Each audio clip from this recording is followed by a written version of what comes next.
یہ لاس بتاتے ہیں سبسڈی حاصل کرتے ہیں حکومت پاکستان سے۔ حکومت پاکستان سے اس وقت 171 ارب روپے کی سبسڈی لے رہے ہیں بھائی۔ کے الیکٹرک وہ دہشت گرد ادارہ ہے جو لوگوں کو ذہنی مریض بنا رہا ہے۔ ان کے ساتھ بلنگ کرانے جاتے ہیں، بلنگ صحیح کروانے جاتے ہیں ادارے میں، تو ان کے بھی سمجھ میں نہیں آتا یہ کون سی کیلکولیشن ہے، نہ شرم ہے نہ حیا ہے آپ کے اندر۔ آخر آپ ہیں کس قسم کے؟ مونو سلوی صاحب یہ اسمبلی کی قائمہ کمیٹی کو جواب دیتے ہیں، آنکھیں دکھاتے ہیں وہاں بیٹھ کر، یہ سپریم کورٹ کے فیصلوں کو رد کر دیتے ہیں، یہ کیا کہتے ہیں ہائی کورٹ کے فیصلوں کو رد کر دیتے ہیں، صرف اسمبلی کی اسپیشل کمیٹی کو جواب نہیں دیتے، غصہ کر کے چلے جاتے ہیں۔ بھائی یہ آخر ہیں کون؟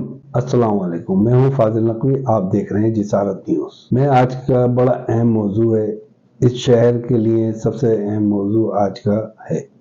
وجہ یہ ہے کہ اس موضوع کو میں نے اس لیے چوائس کرا، اس شہر میں جیسے ہی گرمیاں آتی ہیں یہ موضوع خود بخود بن جاتا ہے، اور یہ ہر سال کا موضوع ہے، یہ کوئی آج کا نہیں ہے۔ تقریباً جب سے ایک ادارہ پرائیویٹائزیشن کی طرف گیا اور اس نے ہمارے شہر میں جو تباہی مچائی، شاید دہشت گردی نے بھی اتنی تباہی نہیں مچائی۔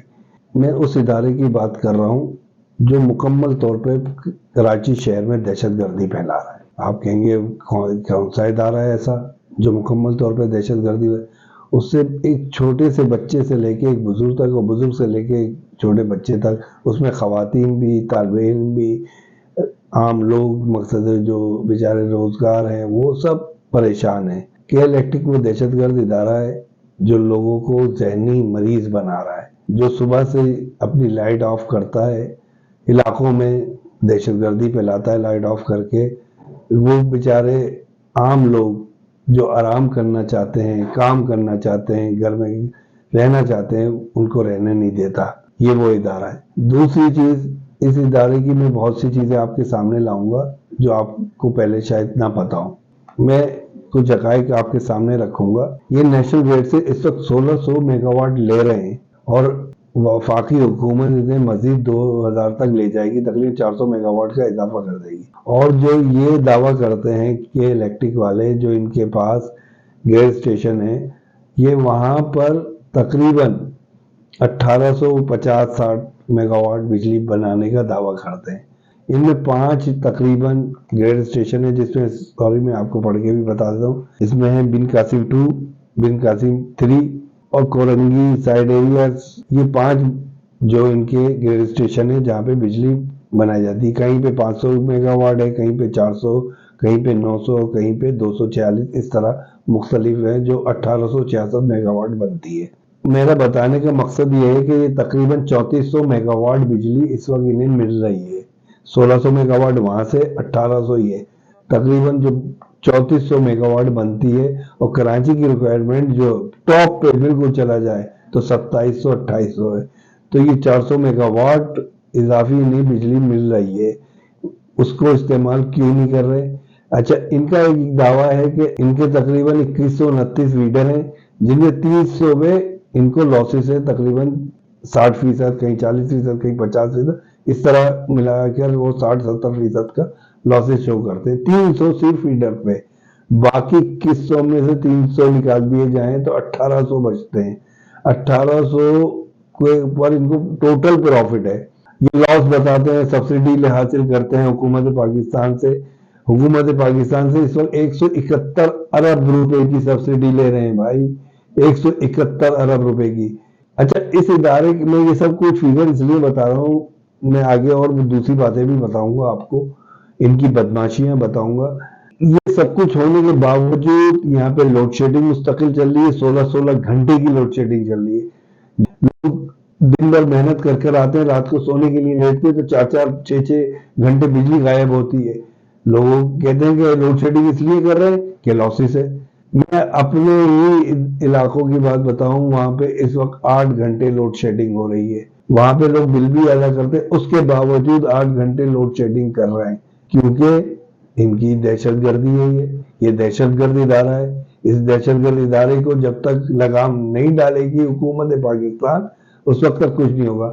یہ دہشت گرد ادارہ جو ہے حکومت پاکستان سے 171 ارب روپے کی سبسڈی لیتا ہے۔ اچھا، حکومت سے مطالبہ بھی بڑا عجیب و غریب کرتا ہے۔ یہ حکومت کے کہتا ہے کہ 171 ارب روپے لے رہا ہے سبسڈی میں، مگر ادارہ کیا کہہ رہا ہے کہ آپ وہ 300 جو فیڈر ہیں ان کی ذمہ داری آپ ریکوری کی لے لیں تو ہم فری کر دیں گے کراچی کو لوڈ شیڈنگ سے. بھائی آپ سے 171 ارب روپے تو ویسے ہی لے رہے ہیں, آپ لوگوں کے پاس ایکسٹرا چارجز لگا کے دم گلا گھوٹ کے ان سے پیسے نکلوا رہے ہیں. آپ کے اندر نہ شرم ہے نہ حیا ہے. وہی مطلب ہے کہ یہ خواجہ آصف کا الفاظ میں استعمال کرو, خواجہ آصف ایم این اے صاحب نون لیگ کے, نہ شرم ہے نہ حیا ہے آپ کے اندر. آخر آپ ہیں کس قسم کے؟ منو سلوی صاحب مطالبہ کرتے ہیں. منو سلوی صاحب اتنے بڑے ہیں کہ کسی ادارے کے سامنے جواب دینی ہے, نہ کسی کے سامنے جواب دیتے ہیں. جب ان سے جواب مانگا جاتا ہے تو غصہ کرتے ہیں, آنکھیں دکھاتے ہیں. یہ دہشت گرد اسی لیے تو کہہ رہا ہوں میں, ان معاشی دہشت گردوں سے نجات حاصل کرے حکومت. ڈسٹریبیوشن جو ان کے ہاتھ میں ایک ادارے کو دے دی ہے پورے کراچی کی, یہ شکر ہے اس وقت ان کی انگلیاں ہیں جس طرح یہ پیسے کما رہے ہیں. یہ کہتے ہیں کہ ابھی کیا کہتے ہیں فلاں 6 روپے یونٹ ہے, فلاں 17 روپے, پھر 18 روپے 200 سے 300 یونٹ کا, اس طرح بتاتے ہیں. میں اپنے گھر کی مثال بتا رہا ہوں. اس وقت میرے جو بل آیا 320 یونٹ کا 15,000 روپے آیا, اور میرے بھائی کے گھر 240 یونٹ کا بل آیا 17,000. یہ کون سی بلنگ کرتے ہیں؟ جب آپ ان کے ساتھ بلنگ کرانے جاتے ہیں, بلنگ صحیح کروانے جاتے ہیں ادارے میں, تو ان کے بھی سمجھ میں نہیں آتا یہ کون سی کیلکولیشن ہے. یہ مختلف مدوں میں پیسے لیتے رہتے ہیں. ان کی ڈسٹریبیوشن اتنی ناقص ہے کہ سب گرمی پڑ رہی ہوگی تو مینٹیننس کا نام لینا شروع کر دیں گے, مینٹیننس کروا رہے ہیں. اس وقت کراچی کے معصوم لوگ اس دہشت گردی لوڈ شیڈنگ سے پس رہے ہیں. نہ وہ کسی کے آگے جواب دیں گے, نہ کسی کو جواب, نہ یہ قومی اسمبلی کی قائمہ کمیٹی کو جواب دیتے ہیں, آنکھیں دکھاتے ہیں وہاں بیٹھ کر. یہ سپریم کورٹ کے فیصلوں کو رد کر دیتے ہیں, یہ کیا کہتے ہیں ہائی کورٹ کے فیصلوں کو رد کر دیتے ہیں, سیدھی اسمبلی کی اسپیشل کمیٹی کو جواب نہیں دیتے, غصہ کر کے چلے جاتے ہیں. بھائی آخر ہیں کون؟ میرا بھی سوال ہے, آخر اس کا مالک ہے کون؟ بھائی سامنے کیوں نہیں آتا اس کا مالک آج تک؟ اسٹاک ایکسچینج میں ان کا شیئر 4-5 روپے بڑھ جاتا ہے اور یہ لاسز دکھاتے ہیں. انہیں ایس ایس ڈی سی کے پیسے دینے 124 ارب روپے. یہ کہتے ہیں یہ سود لگاتے ہیں ہم پر, اس لیے 124 ارب روپے بنے. بھائی آپ بھی تو بلوں پہ سود لگا کے بیچتے ہیں, دوسروں کے قرضدار ہیں, اور وہ ہم سے پورے بل لے رہے ہیں. نہ state oil, Pakistan state oil کو پیسے دے رہے ہیں, نہ ایس ایس ڈی سی کو پیسے دے رہے ہیں. آپ ان کے قرضدار ہیں, ان پہ سبسڈی مانگتے ہیں کہ ہمیں اس میں سے آپ دے دیں, حکومت پاکستان دے دے. حکومت پاکستان نے کس قسم کا معاہدہ کیا ہوا ان کے ساتھ؟ آج تک سامنے کیوں نہیں لایا جاتا یہ معاہدہ؟ یہ معاہدہ کی شکل سامنے کیوں نہیں لائی جا سکتی؟ کوئی یہ کیا کہتے ہیں چینج نہیں ہو سکتی؟ ڈسٹریبیوشن کے طریقے چینج کرنا چاہیے. ڈسٹریبیوشن جیسے آپ نے موبائل میں کرا ہے, مختلف کمپنیاں آئی, خود بخود موبائل کے ریٹ نیچے آ گئے. جو ایک کمپنی کی اس پورے ملک میں اجارہ داری تھی وہ خود بخود ختم ہو گئی. کراچی شہر اتنا بڑا شہر ہے کہ پورے ملک کیا کہتے ہیں اس میں آ جائے کہ یورپ کے ملک سے بڑا شہر ہے یہ.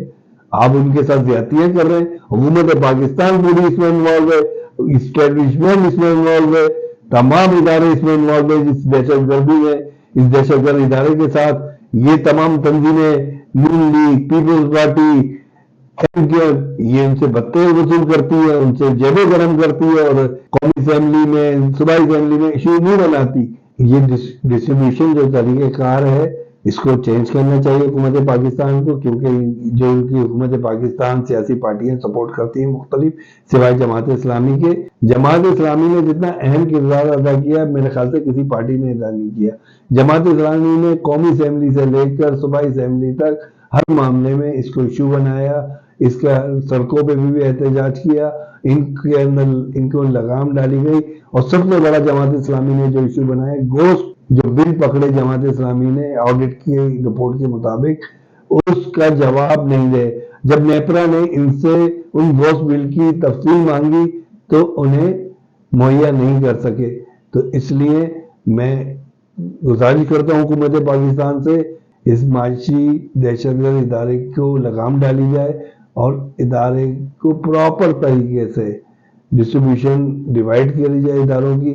مختلف کمپنیاں, چائنا بھی دلچسپی لیتا ہے اس میں, بیلجیم والی بھی کمپنیاں کچھ دلچسپی لے رہی ہیں, یورپ کی بھی کمپنیاں بہت دلچسپی لے رہی ہیں, چائنا کی کمپنیاں. آپ اس سب کو یہاں پہ ڈسٹریبیوشن ڈیوائڈ کریں.